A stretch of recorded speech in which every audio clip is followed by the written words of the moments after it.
Hey, everybody. Thanks for joining me on the replay of how to level up your LinkedIn game to grow visibility and gain traction on LinkedIn. Thanks for joining me. For those of you that don't know me, my name is Lori Beth Irvin, and I own LB Ingenuity, and we are a health marketing strategy firm based here out of the Chicagoland area. So I invite you to share any of these LinkedIn series, webinar series. They are free. We will be doing these throughout the winter season, and I hope it's beneficial for you. But thanks for tuning in. Okay, here we are again. Level up your LinkedIn game, how to grow networks and gain visibility on LinkedIn. Thanks again for joining us. So the first slide that I always like to start with when I'm doing webinar series is the why. I have had so many clients and C-level executives come to me over the years and be like, hey, Lori, I know that you're telling me I need to be on and be active on LinkedIn, but I just don't really see the value. I have a really tight schedule, I'm just this high profile role within my company, and I just don't have time to do it. But can you just tell me, why do I need to be on this? Why do I need to know about LinkedIn? What makes it of value to me and my organization? So I pulled some statistics that everyone should know, and this is really marketing statistics, but it's kind of like eye-opening how fast it's grown, especially since the pandemic, and how many more users and how large you can grow your visibility on LinkedIn. So just wanted to point a few of these out. So LinkedIn now has 810 million members, y'all. That's representing over 200 countries and regions worldwide. Beforehand, how easy was it for you to be calling internationally or even across the nation of the US and speak to someone in California? Not so easy to do, not so easy to penetrate if you don't have digital means. And then now LinkedIn has opened this opportunity. 4 out of 5 people or users on LinkedIn drive business decisions. So what does that mean? That means 4 out of 5 folks on LinkedIn are your decision makers that you're trying to get in front of to sell them on your product, your service, or yourself. So that's really great because, as you know, in normal sort of B2B sales, it's like you have the gatekeeper, you have the decision maker, and you may have an influencer, and you have to go through a lot of ranks or a lot of gatekeepers to get to the decision maker. But this is amazing because 4 out of 5 people now on LinkedIn actually are a decision maker or a high influencer. So that's another difference to get you where you need to go more quickly. LinkedIn saw a 55% increase in conversions just in this, or conversations, not conversions, conversations in this last year. So what that says to me as a marketer is, okay, thanks. People are finally getting it. The thing that us marketers knew about all along, about 8 to 10 years ago, it was like the biggest thing to do is digital relationships. And now more people are catching on, probably because it was forced as we were like in the pandemic and quarantine for so long. So you had to do things a little bit differently. But now we have a 15% increase in conversations alone on LinkedIn. It has nothing to do with sales. It has nothing to do with HR. It's just a conversation and a meet and greet and nice to know you. And I'm glad we could connect. And otherwise, I'd never know about you. And then the last one I'd like to point out is I think a lot of people have the idea and the concept still that LinkedIn is a recruitment tool only. And that is really how it started out, but now it's grown to be so much more than that. So think of it this way. LinkedIn now has 15 times more content impressions than job posting to date. So that means that we are still using it for recruitment to find good staff and for staff to be noticed and apply for jobs on there. But that's not the most current or the most number one function of LinkedIn anymore. LinkedIn now is driving conversations, driving sales, and assisting in marketing efforts even more than they are on the recruitment side of things. So these are a few things that I like to point out that basically shows you the value of LinkedIn and what it can do. In a nutshell, what I'm saying is now you have many more digital means on through LinkedIn to get more visibility. More visibility for your organization equals more opportunity. More opportunity equals more sales equals more revenue, and it goes from there. It's so much easier to connect with people on LinkedIn than it is driving from place to place in your car and beating the street like we used to when we were doing outreach and sales. So to me, this is amazing. It opens up a whole new world, no pun intended. But yes, you can talk to people on the other side of the world now, and you can do it much more easily. And guess what, y'all? People are receptive. You just have to get on there and do it. So I am going to now go into my top 5 LinkedIn strategies to grow your network, what we've all been kind of waiting for. And I took the top 5 strategies simply because I wanted it to be digestible so we could process some of the things that we're saying. And I did want to point out some things that may be applicable not only to a novice or a beginner user, but also people that are more intermediate users and are really utilizing the tool in a sales capacity or business development capacity more than like once a month. So I'm doing a high-level overview on some of these things. We can do a deeper dive and more episodes as we build out more content. I just need to know from you guys what you want or would like to learn more about, but we're going to start from here today. So the first strategy is optimize your profile. So if you don't have a picture on LinkedIn yet, please put one up. So the subconscious component is people don't want to talk to people who don't have a LinkedIn picture up. It's a marketing perception, and it is very true. I don't know if I want to connect with anyone that doesn't have a profile picture up. I want to see them. And guess what? That's the first step of building that digital relationship. People want to see who they're talking to, or at least get a visual of these people. You know, we're in a very digital based where everything's now on TikTok and everything's on social media, and you can see everything. So when you don't have your picture up, it shows that you're kind of hiding something. It doesn't build trust. So number one thing, if you don't have your profile picture up, please add it, and be mindful that we still are on a predominantly professional platform. And also another trick or things that I've noticed with some of my clients are they have the profile picture up, but they may have the settings set to only visible to first level connections. You want to not do that. You want to tick that off and have it be visible to any connection that's on LinkedIn, on or off LinkedIn. That way people can see you more. Don't have it just exclusive to your network because you're missing out on opportunities that way. The second thing I just wanted to point out at the top of your profile that LinkedIn added a couple of years ago is what they call the cover photo, or what I call it the banner behind my profile picture shot.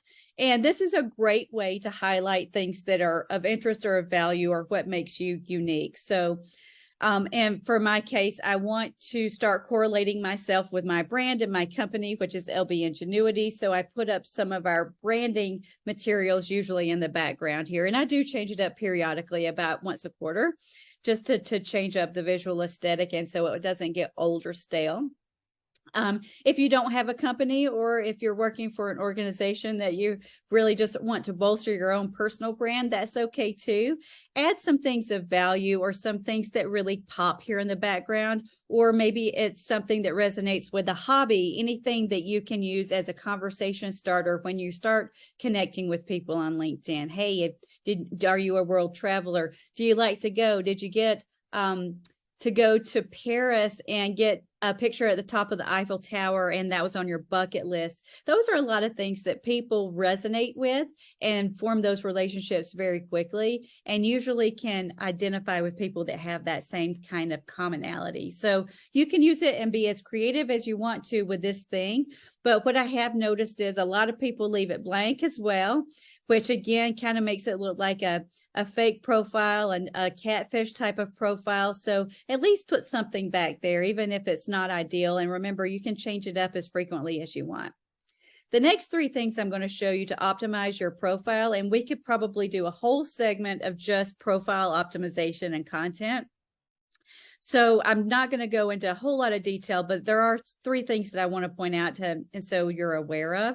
Are the 3 things that need to be sort of filled in and complete as you're working toward optimizing your profile. Number one is your headline. So your headline is right under your name, and this is what the algorithm recognizes you as. And you do have a short character limit here. I think it's about 68 characters to fill this in. So you want to be mindful of who are you, what space you work in, what's your title, what's your value, what have you done, what are your accomplishments, and kind of put it concisely into this space right here. Then the great part is if you want to build out and expand on any of these points that you put in your headline, you can do it here at the bottom, which is the about portion. The about portion allows you to put a lot of narrative in there. The character limit's pretty long. I've actually seen paragraphs and paragraphs that people have written. It looks almost like a short story about themselves and about their accomplishments, about their skills or software proficiencies. Anything that you want people to know can be found in the about section. And remember, the about section and the headline are being picked up through the keywords that you use in these by the LinkedIn algorithm. So based on what you put here and here, this is when LinkedIn will start making recommendations to you as, hey, you may know this person, you may want to collaborate with that person, you may want to connect with these people that may have similar or same keywords as you do in those two sections. The third thing I want to point out is the activity portion. So this is interesting, and LinkedIn has even we've always had it there, but it's been more abbreviated. And now that they've built it out fully, it's a really great tool because you can go there and you can see how active I am as a user. So I see that Lori Beth reshared a post, and she posted something the other day and a few days back, and she reshared a post. And the other thing you can see on the activity portion, you can't see it from this particular screenshot that I pulled, is you can see where you have commented on other people's posts as well. The great part about that is it not only expands your network, it expands theirs. So anyone that you're trying to partner with on LinkedIn, it's a great thing to point out to them, hey, as soon as I engage on any of your posts, it's going under my activity to my followers, which is expanding your visibility as my partner and friend. So just a great thing. One thing I will say is on the activity, if I see someone that's not really that active on LinkedIn or only doesn't do any posting and only does reshares, and that's very periodically, I won't usually connect with them because I, as a marketer, I am looking for people that are on the platform at least a few times a week that actively engage, because I want active engagements on my post and what I share with them and what I share with my network. So that's just a tip. If your activity is kind of low, you may want to start engaging with other people's posts or creating your own content just to kind of move you up on the scale of compatibility for connectivity. So the second thing I want to tell people, and this sounds kind of like use the platform, but hey, it's not just I want you to use the platform. I want you to use it regularly, because what the LinkedIn algorithm does is it starts rewarding users for every time that they log in. So what does that actually look like, or what's the best practice around that? How often do you need to be on that? So I kind of put it into 3 best practices. Number 1, aim to be logged in the platform at least 15 minutes a day, 5 days a week. If you don't have 15 minutes a day, don't worry. Just something as little as 6 to 7 minutes a day still makes an impact and still gets kind of counted by the algorithm. Some days you may get on there and your 15 minutes may easily turn into 20, 25 if you start reading articles. Some days you may have a shorter break in between appointments or whenever you're trying to get onto LinkedIn, and you may only have a few minutes. It's okay. At the end of the day, it all averages out. The main thing is just the consistency and the continual logins, and at least 5 days a week. So the easiest way that I found to do this is I download the app. If you don't have the mobile app, please consider getting it. It's very easy. LinkedIn can be with you at all times via your phone, and it's very easy to engage with others and or just scroll and use the platform itself from the mobile app. I have built in my 15 minutes a day, 5 days a week usage into my mornings. That's how I like to do it. So I will, wake up, up and have my first cup of coffee, go do my yoga, walk my dog. And then when I come back in for my second round of coffee, that's when I'll start in on my my LinkedIn, and I'll do it from my mobile app. I'm not getting on my desktop at this point. I'm just scrolling to see if there's any news or hot topics that I missed that I want to comment on or give people a thumbs up, or see what my partners are doing in the space or anything that I've missed. And it's really easy. I usually keep it to about 15 minutes a day. And I will do that even before I log on to my desktop computer and start in for my emails of the day. Just a really quick and dirty way of doing things. So the third thing, or the third best practice I can give you, is engage at least 4 times a week. Engage with other people's content at least 4 times a week. And I was telling my client this the other day, and in fact, it was this week. I said, hey, I just need you to engage. Can you just please engage when I put something out? Can you just please engage? And I realized they were like, okay, engage. What do you mean by that? So I was like, okay, this is good, because this is something that me as a marketer, I intuitively know what I mean, but other people may not. So it leads me to the next 2 slides that actually define a few things, just so we're on the same page as we're going through the rest of the webinar.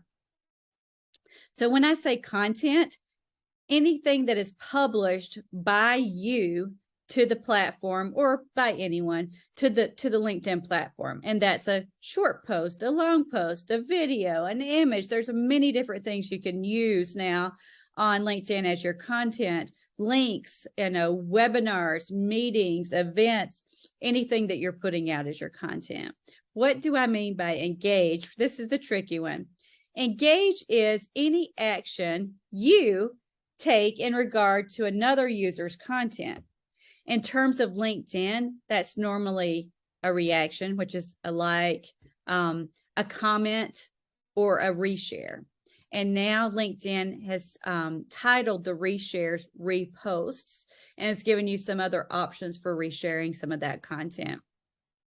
And that's just been recently in the past 9 months that they've done that. So when I ask people to engage 4 times a week, it's like, I want you to engage with other people's content, not only your own, because what happens is when you engage with other people's content, it's the, ever heard of the law of reciprocity? The law of reciprocity is what you give out, you receive back. And people subconsciously, and they don't even know that they're doing it, y'all, will feel a need to like or engage with your content back. It's just how it happens. I tested it myself, and it does work. As soon as I give someone new a like that I haven't liked or engaged with before, I would say in the next 5 to 7 days, they're giving me a like on some of my content. It's an easy way to grow visibility and to start building those digital relationships online. So my best practice is engage at least 4 times a week to just get ahead on the algorithm, and then just be mindful of logging in at least 5 times a week, if possible. So the third thing I want to talk about is utilize the power of connections. Hey, this is what LinkedIn is built on. This is the premise of why it's so great, is all the people that now we have the opportunity and the visibility to see and actively engage with or connect with online. So I really want us to delve into this portion a little bit. And I want to define a little bit about what these connection levels are, because it's a little bit different than other social media platforms in the terms of their definitions. So first level connections on LinkedIn are what I like to call your friends and family. These are people that you probably already know, that you may have already met out in person, that you've had some dialogues with and had some conversations with, people that are working within your industry that you at least know their name and they're in your networking groups.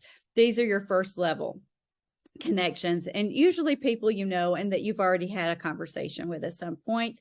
Second level connections are your first level connections, friends and family. So they're in your first level connections inner group.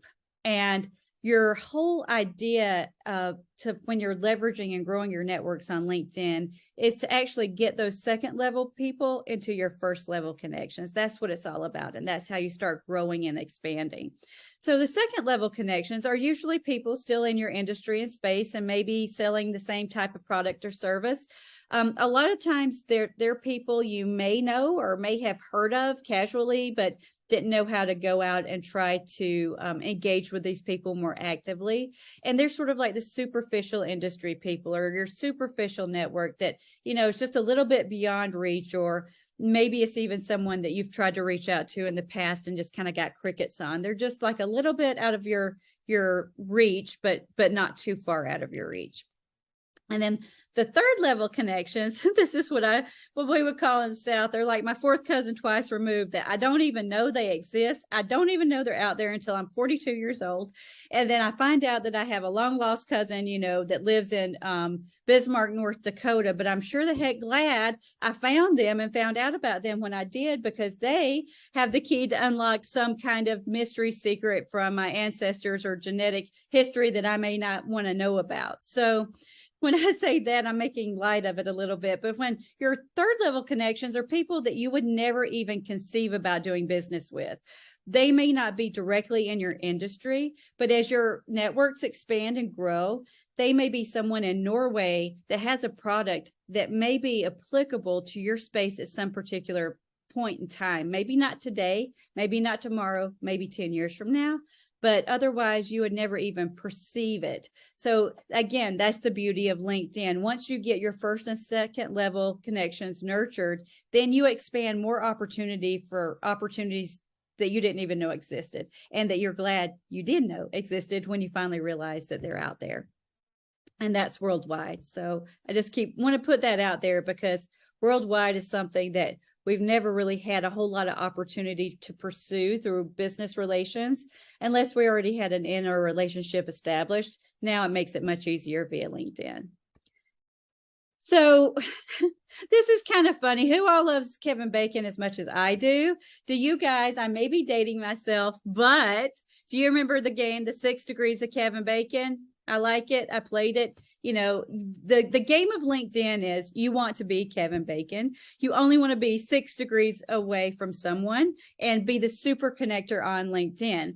Because when you start getting and building your networks on LinkedIn, more people want to be around you, more people want to know you, and it opens yourself up business-wise, professionally, and personally. So strive to be Kevin Bacon. And I do want to know after this, what's your favorite most favorite Kevin Bacon movie? Mine to date so far is still Footloose. It's a classic, and he does so well in it, and it's so great, and it's got upbeat music. So that's my favorite. But again, on LinkedIn, I digress. We want to be Kevin Bacon. We want to be the Kevin Bacon of LinkedIn, and that is your goal for the next year, is just to build those connections so you are Kevin Bacon. So a few other best practices and tips when you're trying to build your connections or you're requesting connections from people, sorry about that, is please use all of your connection credits per month. So whether you're a basic user or you're a premium or sales navigator user, it doesn't really matter that much. Just use all of the credits you are allocated. If you're a basic user and not subscribing to a premium LinkedIn subscription, that's okay. You still get, guess what, 100 connection requests per week that you can send out. And that is what, 400 a month. 400 times 12 is 4,800 people that you could get in your first level connection sphere, very quickly in the next year. Like, that is amazing, y'all, because every one first level connection that you make, you open it up to 1,000 more eyes minimum. And it's probably increased now. That was the last stat that I read, and that's been a few years ago. So it's probably over 1,000 now. But when you connect to one person and get them to be a first level connection, you get at least 1,000 more eyes on your content. And then the other thing I don't know if people realize is the other reason you want first level connections is it also provides access to their contact information that you can easily get. So every time someone signs up on LinkedIn, they ask you for a phone number, they ask you for an email. And once you become a first level connection, 9 times out of 10, you have access to that right there, which is really great, especially if you're trying to penetrate higher levels of leadership, or social workers or case managers in healthcare that don't want to be found. Then that's an easy way to kind of get their email without subscribing or buying lead lists. It's just an easy way to get contact information these days. You don't have to buy lead list like we had to do in the past. It's right here. You can create your own through LinkedIn. Number 4, grow with LinkedIn groups. So how many of you on the call know about LinkedIn groups, and how many of you use LinkedIn groups? I will say I didn't really start using LinkedIn groups really heavily until a couple of years ago. And there has been a hot debate in marketing recently in the past 12 to 18 months is LinkedIn groups dead? And they'll have it like in all caps in all of these marketing forums. Hey, is LinkedIn groups dead now? Because people are getting on LinkedIn and they're hosting podcasts, and now they're putting out videos and all of this creative content. People are wondering, especially as marketers, is that influencing then how people are engaging in groups? But guess what? I did a test because now I'm curious, and groups still have validity, at least for what I do and for my service. So if you're not experienced or you don't know about groups, let's talk about it for a second. So groups are a great way to find people with your common interest in your industry or space or whatever you're looking for on LinkedIn. So as you can see, the way that you find a group here or see what groups you're affiliated with, you just scroll down, on your homepage. And you can see all of my groups here that I'm in, and they go down the page there. But how do I find a group that I might want to join? So it's easy. All you have to do is search for groups by name or keyword up here. And what will happen is you will come up with some search results, and you can filter by groups, and then you can see how many members are in each group and select any of those that you want to join.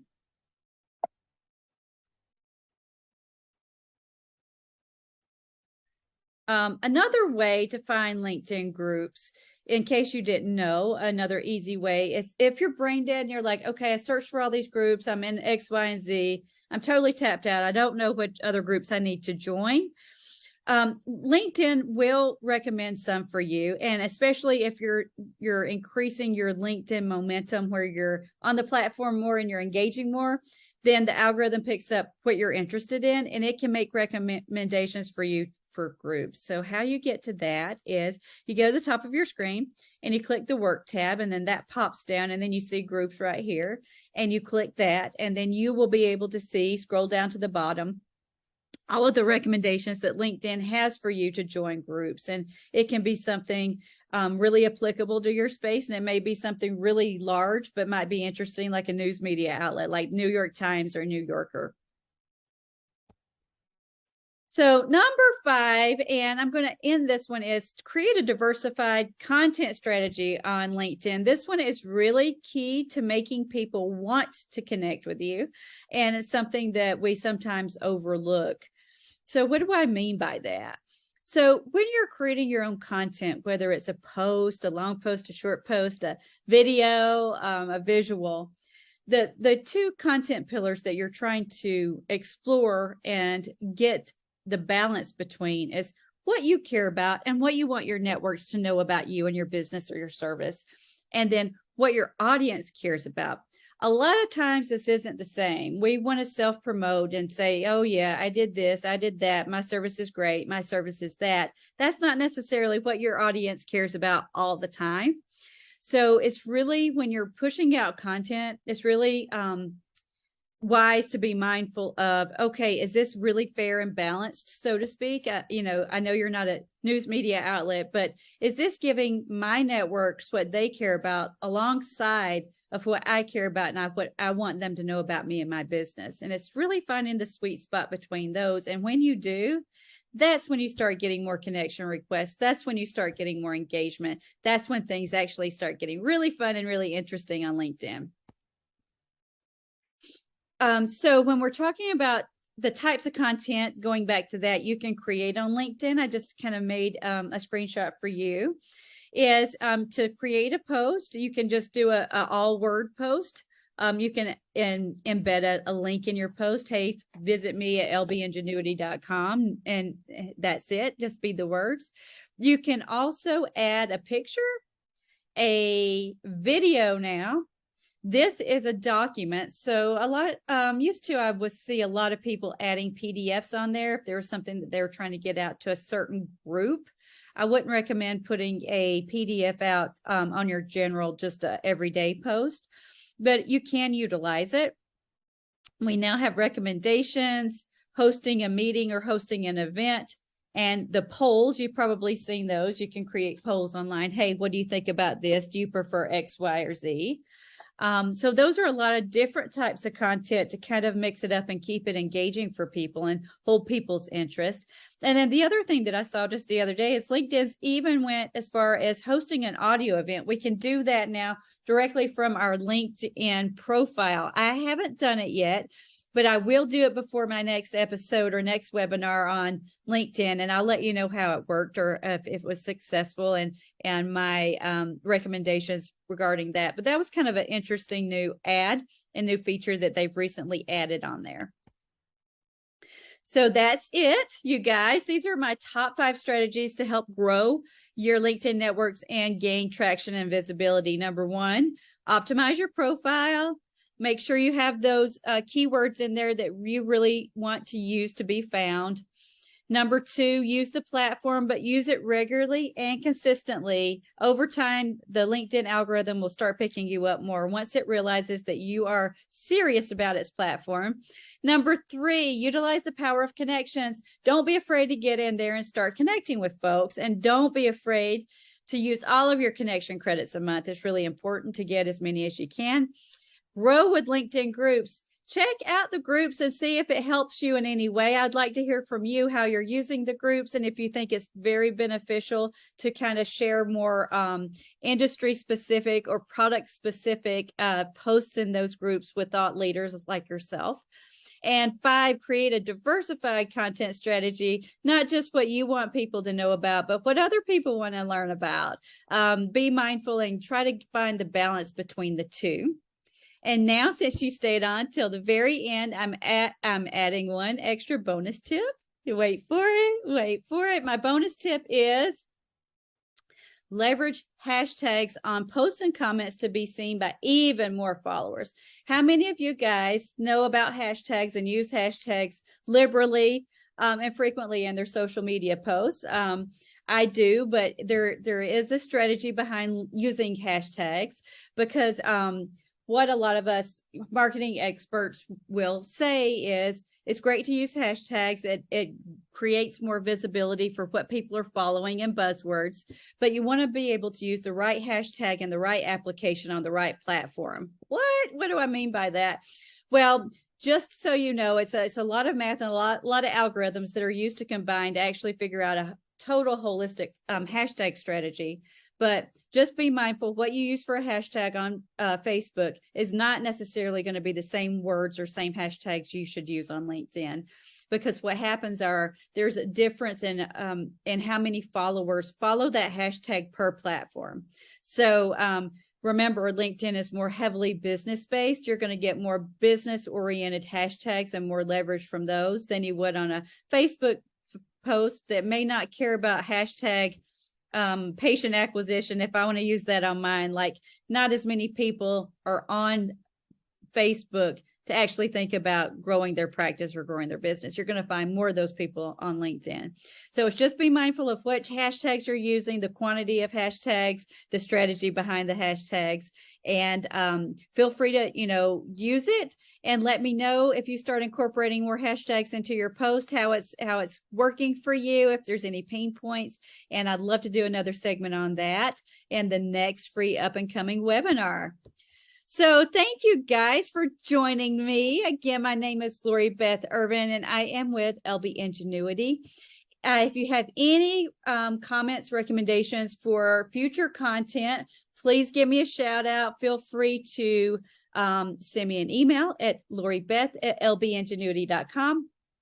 Follow us on lbingenuity.com on any of our social media outlets and platforms, or feel free just to call me or text me. My direct number is 312 488-9261. And I welcome any questions. I do think knowledge is power as we try to grow and explore the world of LinkedIn together. And I'm always happy to help other organizations and business leaders try, grow, and expand through smart marketing strategies. So I hope you enjoyed this. Feel free to share it with anyone else that you think this may be helpful for. And we will see you next time, guys. Thank you.